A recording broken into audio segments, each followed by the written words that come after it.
think Morgan is doing really well with the rest of the animals.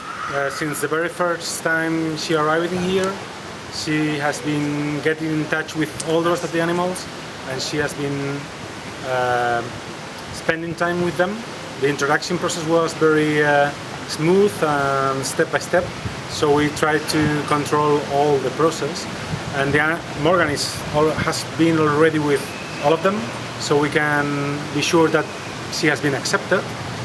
And now she's been socialized, so she's really getting into the group and learning what's her role in the group, what's her rank, her position, and trying to learn again how to behave like an orca. Her position is establishing now. She's a female, so she will be up in the rank, but she's very young, so is now lower in the rank. So she will be going up in the rank over the two males, and probably she will be the last of the three males because she's the younger. So she will potentially be in the number 3, and now she's going up from a lower level.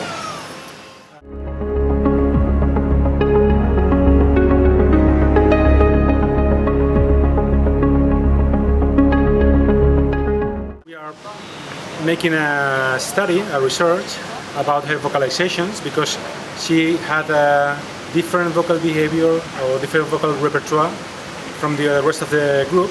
So we thought that probably she will be learning vocalizations from the rest of the animals, and she will be also teaching or sharing vocalizations with the group. So the group will be enriched by new vocalizations, and Morgan's vocalizations will be changing in time. This is very short time to really see or to hear that she is changing vocal behavior. We have seen something that probably seems that she's incorporating new sounds, but this is something that should be really very carefully analyzed in the data. She's different to the rest of the animals, especially about the way in which she engage with the rest. She looks like an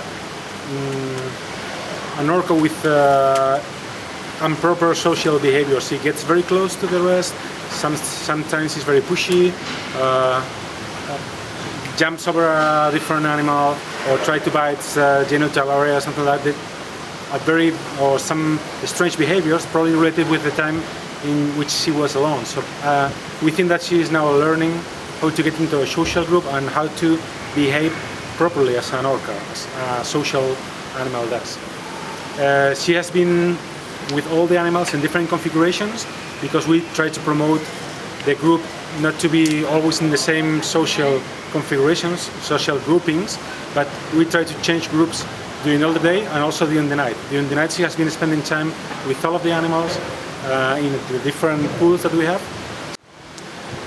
Since she wasn't here, obviously, she got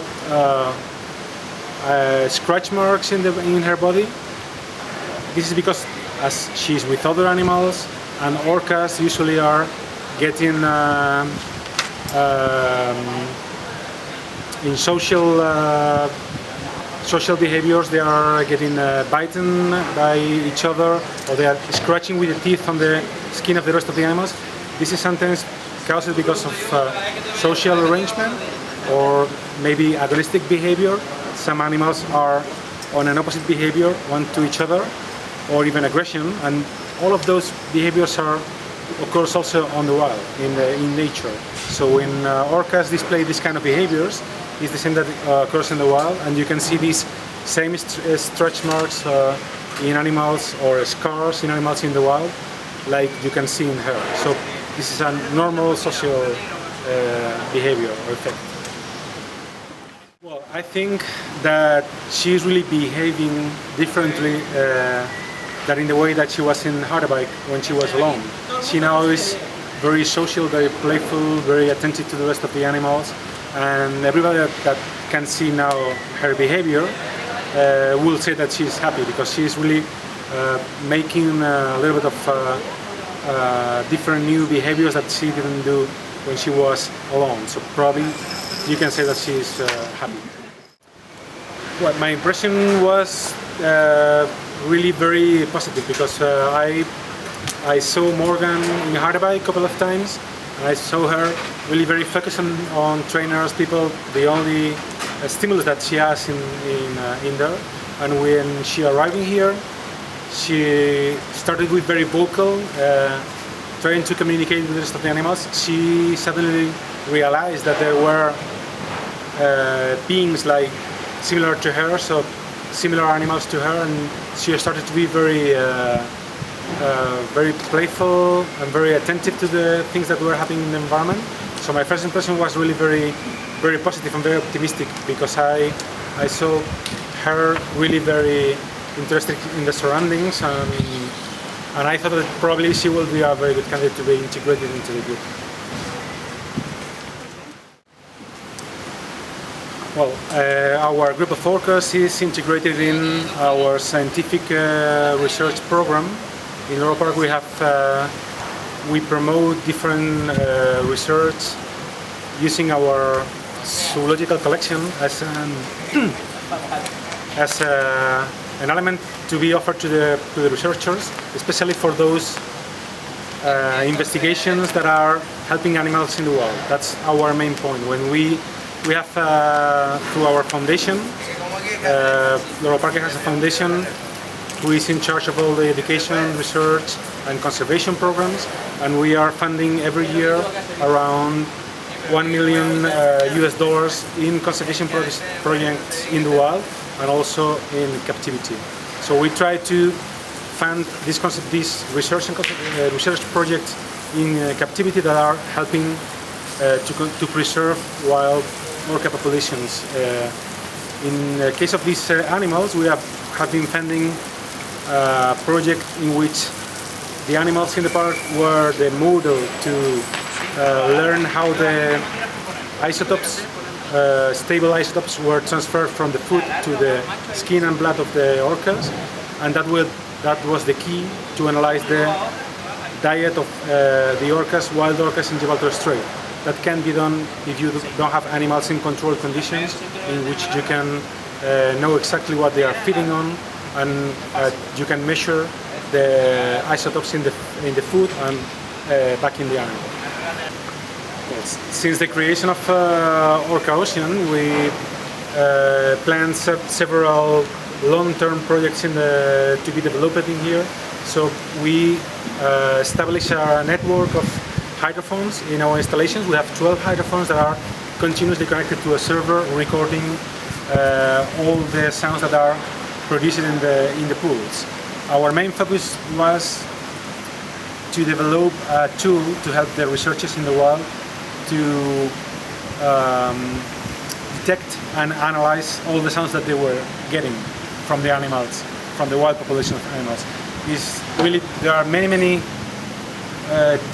research teams working in the wild, getting thousands of hours of recordings that they cannot analyze properly because they don't have staff enough, people dedicated to detect and analyze the sound. So computer program or software that can do this selection and analysis will be very helpful for them and will be very helpful for the knowledge of wild orcas and also for the conservation in the long term. So we started 6 years ago with a physicist team in the University of La Laguna in Tenerife to develop this software. Now is almost in the last stage. It's working properly on the collecting of the sounds and getting rid of all the silence and the noise on the recordings. So now it's really very helpful for us. We are getting not the continuous recording of the sounds, but a database in which there are the sounds, only the sounds of the animals with a time tag, so we can know when that sound was produced, and we can have a database, a library of sounds of our animals in here. Next step is not only have this library, but also to have the sounds categorized and analyzed, so we can have more information on how the communication of the animals is going. And in the next year, we're also trying to get more information from the sounds, not only the communication part, but also some information on the size of the animals and volume of the animals that can be integrated on the different frequencies that we get from different animals. This program is running, and now Morgan has been incorporated into this bioacoustics program, and also we are using our facilities and our network of hydrophones to get all the sounds that Morgan is producing. We are keeping track of how the sounds are evolving or being modified, how the Morgan repertoire is getting sounds from the rest of the animals, and how the rest of the animals are getting sounds from Morgan. All of these, as we are keeping track and we are keeping the library of all of these sounds that are produced in our installations 24 hours a day, we in the long term will have the proof of how the vocal behavior of Morgan has been evolving in time. Right now Morgan is not participating in the presentation, so she is not participating in the environmental awareness of the people, but probably in the future she will do, and we are working on special presentations in which Morgan can be modeled to explain people how the different types of orcas all around the world or the ocean are hunting in different ways and are ecologically different because they have been adapted to different kind of prey. So probably in the future we will be improving the use of Morgan for educational purposes. I've been working in Loro Parque almost 18 years, 10 years with dolphins and sea lions, before we went to SeaWorld in 2004 to try with the killer whales, and I've been working with killer whales in Orca-Ocean almost 6 years. And my experience with Morgan, she, as soon as she arrived to Loro Parque in November, we saw her different. I was in Harderberg in November. I saw her during 9 days, living in a small pool during 15 months. The trainers in Harderberg, they did a great job with her, but she was living in a small pool. Everybody saw that. And as soon as she arrived to Loro Parque, the day after, we moved her to the back pools, 8 meters deep, long pool, and she was swimming very well.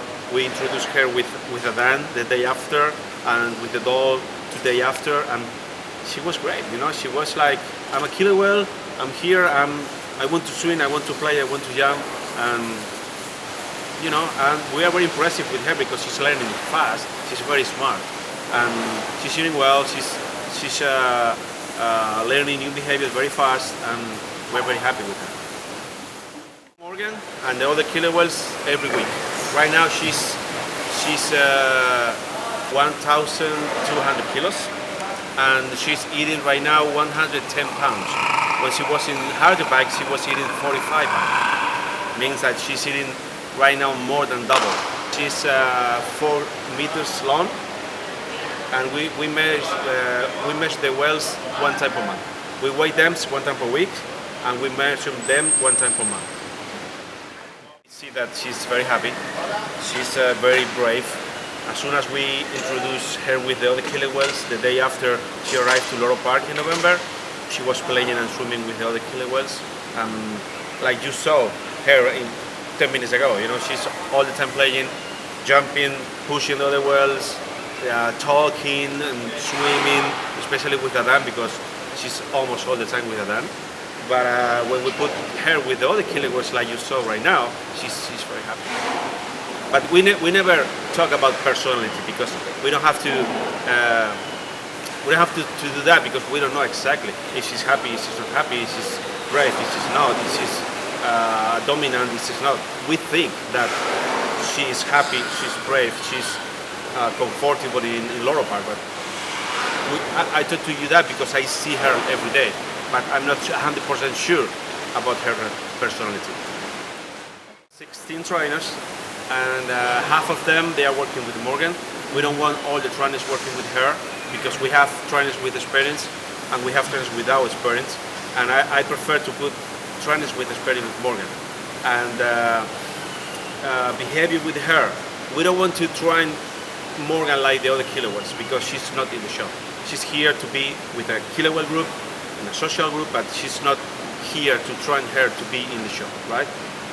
We are training her the basic behavior, like move from one pool to the other pool, to be with one whale, two whales, three whales, all 6 whales, but she's not here to learn shows behavior, right? That have to be clear, because she's not here for show. She's here to be in a social group and live with another kids. She was in this show in February because in our plan she was out of the show like normal, but the male here on Tico, they were incorrect in the back, and in that moment before the show Morgan was in the show pool with Kohan Skylar.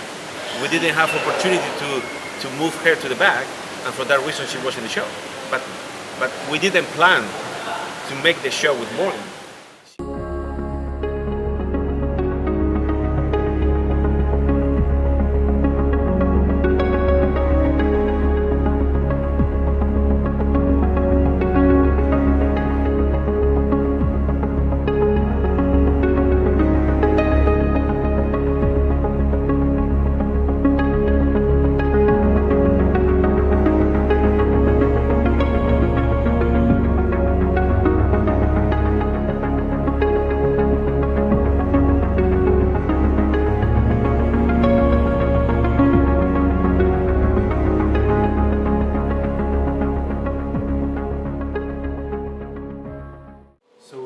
From the educational department in Loro Parque Fundación, we try continuously to improve the educational aspect of animal presentations. That's one of our educational goals, and we obviously try to keep balance between the educational content and attractive for the people. So we want the presentations to be attractive, we want people to be interested and engaged with the animals, which is the main interesting point. And then we want also to put them some interesting pieces of information just for people to bring it back home.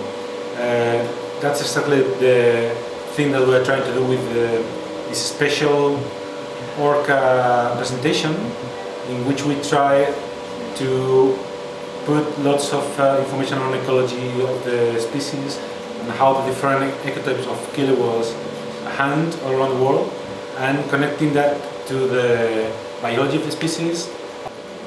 So in the very beginning we will be targeting special groups of people, students, school students, university students, also touristic guides, the people that usually go through the park with the visitors.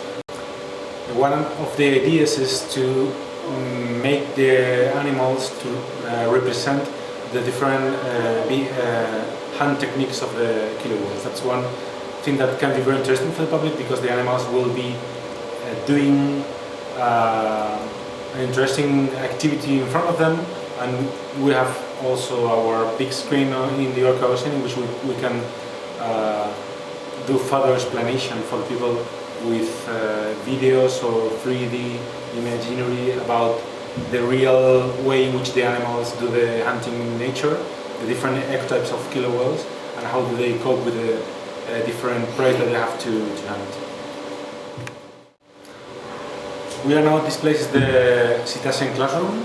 We built this area when we were working on the Orca-Ocean project, before we brought the animals from the United States, and we thought that that would be the place really to work with people more interested in cetacean information or any other marine or terrestrial animal. So we work here with interactive activities with the children, school children, but also visitors, and we try to give them in a very funny way the opportunity to go further on the information about the animals, and especially about the threats of the animals and the problems of nature conservation, and also about the way in which they can help those animal species to be in a better condition in the wild.